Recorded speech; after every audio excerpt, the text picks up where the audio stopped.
এগুলো হচ্ছে বাস্তব কথা, আমি কারোর বিরুদ্ধে বলছি না, কিন্তু দেখুন এগুলো বাস্তব না, একদমই বাস্তব। আমি আপনাদেরকে দুটো পার্টে বক্তব্য শোনাবো। এক, আল্লাহ সুবহানাহু ওয়া তাআলার ডান দিকে কারা থাকবে আর আল্লাহর বাম দিকে কারা থাকবে। প্রথমে বাম দিকেরটা বলি, লাস্টে যদি বাম দিকেরটা বলি তাহলে মন খারাপ হয়ে যেতে পারে। লাস্টেরটা জান্নাতে যাওয়ার আমল বলে দেবো ইনশাআল্লাহ।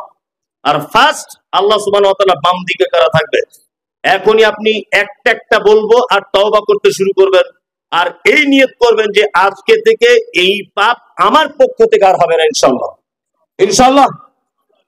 এক, পাপগুলো মারাত্মক বড় নয়, সুদও নয়, ব্যভিচারও নয়, বিড়ি ছাড়তেও বলবো না, সিগারেটও ছাড়তে বলবো না, জমি ফাঁকি তো বড় ব্যাপার নেই, সাধারণ ব্যাপার, অথচ দেখুন কত ভয়ঙ্কর। আল্লাহ তাআলা বলছেন ওয়াইলুল লিকুল্লি হুমাযাতিল লুমাযা, দুর্ভোগ তাদের জন্য যারা মানুষের সামনে এবং পিছনে বদনাম করে করে বেড়ায়। এই চরিত্র আছে আপনার? চায়ের দোকানে 5 টাকার চা খায় আর 20 টাকার লোকের বদনাম করে।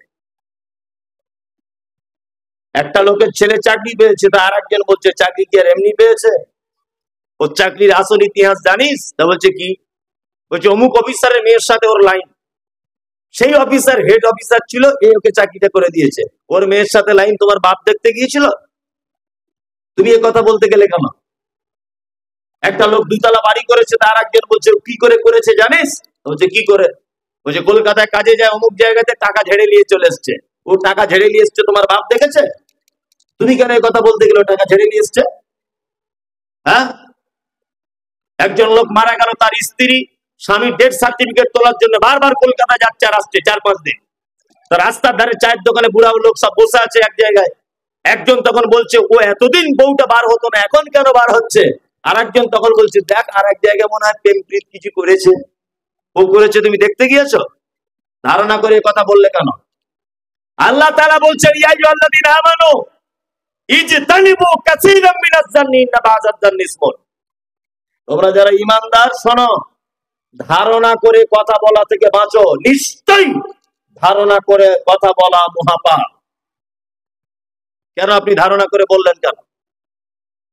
এই অ্যাক্টিভ হন, আপনাকে এবার কয়েকটা চমৎকার চমৎকার হাদিস বলি। এক, আল্লাহ এখানে শব্দ ব্যবহার করছেন যারা মানুষের সামনে পরনিন্দা করে আর যারা পিছনে পরনিন্দা করে। আচ্ছা বলুন তো, পরনিন্দা তো পিছনেই হয়, সামনে কোনোদিন হয়? হয় না। কিন্তু গীবত এটা কাকে বলে? পরনিন্দা কাকে বলে? এটা ভাববার বিষয় আছে। আমি মমতাজুল ইসলাম আপনাদের মসজিদে নামাজ পড়তে পড়তে খুব সুন্দর একটা ঘড়ি টাঙানো ছিল, ঘড়িটা চুরি করে নিয়েছি, ধরে নেন।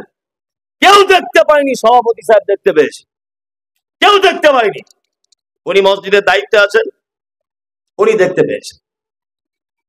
তা আমিও বুঝতে পেরেছি সভাপতি সাহেব দেখতে পেয়ে গেছে। চায়ের দোকানে বিকেলবেলা, আমি মসজিদের ইমাম সাহেব, চায়ের দোকানে চা পান করতে গেছি, 20 জন লোক বসে আছে, সেখানে উনি আমাকে বলছেন হুজুর আপনি যে কাজটা করলেন ঠিক, ঘড়িটা চুরি করলেন। আচ্ছা বলুন তো, এই লোকের সামনে যদি আমাকে বলে যে ঘড়ি চোর, আমি অপমানিত হব কি হব না? হব। এর নাম গীবত, এর নাম গীবত। যদি বলছেন লোকটা তো চুরি করেছে বললে অসুবিধা কি? অবশ্যই অসুবিধা।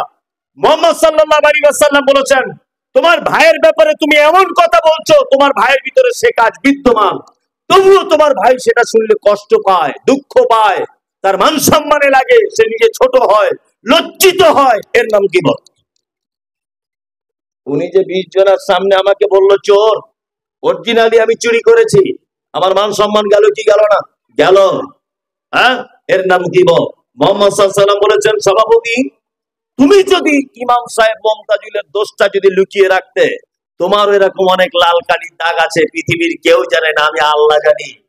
তুমি যেমন মমতাজুলের প্রকাশ করে দিয়েছো চায়ের দোকানে, পৃথিবীর যে পাপ কেউ জানতো না, সভাপতি সেই পাপ কিয়ামতের দিন আমি ফাঁস করে দিয়ে বলবো এই দেখো তোমার ঢং সব লোক বুঝতে পেরেছে। লাভ হলো না ক্ষতি হলো? ক্ষতি হলো, তাই না? আর একটা কথা আপনাকে বলি, আল গীবাত আসাদ্দু মিনাজ জিনা, গীবত এত ভয়াবহ পাপ, ব্যভিচারের থেকে পাপ ভয়াবহ, এ হাদিস ঠিক নয়। আপনাকে কথা বলে দিচ্ছি, কোন হুজুর যদি হাদিস বলে থাকে আল গীবাতু আশাদ্দু মিনাজ জিনা, ব্যভিচারের থেকে আপনার গীবত আরো নিকৃষ্ট পাপ, এ হাদিস ঠিক নয়। এটা আরবি একটা প্রবাদ বাক্য। কি বললাম বুঝলেন? গীবত, তবে যুক্তি এবং তর্ক এই দিক দিয়ে কিন্তু অবশ্যই ব্যভিচারের থেকে ভয়ঙ্কর পাপ। তাই মমতাজুল ইসলাম রাত 12টার সময়তে আমার মামাতো বোনের সঙ্গে ব্যভিচারে লিপ্ত হলাম। রাত্রি তখন 12টা, কেউ জানে না, আমার মামাতো বোন আর আমি জানি। ঘরের দরজা নিয়ে কোনো খারাপ কাজ করে ফেলে দিয়েছি, কিন্তু খারাপ কাজ করার পরেই আমার মনে আল্লাহর ভয় ঢুকে গেল। মনে আল্লাহর ভয় আসছে। ফজরের সময় মুয়াজ্জিন আজান দিল, আসসালাতু খায়রুম মিনান নাওম, ঘুম ভেঙে গেল। ইস, মামাতো বোনের সঙ্গে আমি পাপ করেছি, আল্লাহ ছাড়া কেউ জানে না। তাড়াতাড়ি গোসল করে পবিত্র হয়ে মসজিদে গিয়ে দোয়া করতে লাগলাম, আল্লাহ তুমি আমাকে ক্ষমা করে দাও। একদিন দোয়া করলাম, 2 দিন করলাম, 4 দিন করলাম, 10 দিন করলাম, 1 মাস করলাম, 1 বছর করলাম। বলুন তো পাপ ক্ষমা হবে কি হবে না? হবে, কোনো সমস্যা নেই, হবে। ওদিকে আমার মামাতো বোনের মনে আল্লাহর ভয় ঢুকে গেল, ও কাঁদতে শুরু করেছে আল্লাহর দরবারে, এই পাপ ক্ষমা হবে। কিন্তু আমি একটা লোকের বদনাম করেছিলাম চায়ের দোকানে, 20 জন লোকের সামনে।